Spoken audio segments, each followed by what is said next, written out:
We're here in Newcastle today to host the National Day of Remembrance, which is on July the 14th.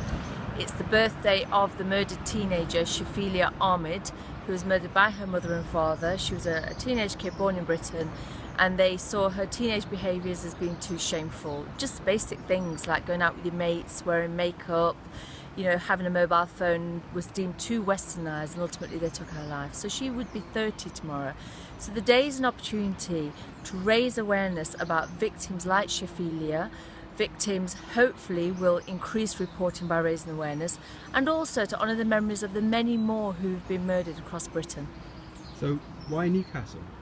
Well, Newcastle has been chosen because last year we held it in the south of England. We wanted to be in the north of England, but for me personally, I have a personal connection with Newcastle. When I ran away from home at the age of 16, I actually came to Newcastle. This is where I ran away to from my hometown in Derby, because my parents were forcing me to marry a man I was promised to from the age of 8 years old, and I was the one who said, no, I'm not marrying a stranger.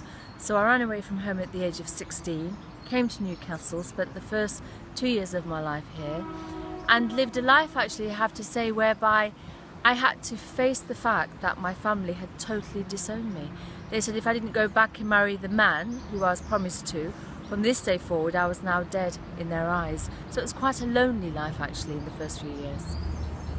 And then later on I became a campaigner, established a charity in 1993, because my sister Rabina, who was forced to marry a stranger at the age of 15 years old, didn't make it. Actually, my sister suffered a horrific marriage.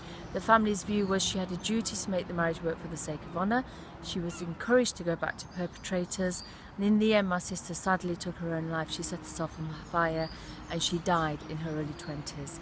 So really the charity is a testimony to her memory, to give voice to experiences like mine as a survivor.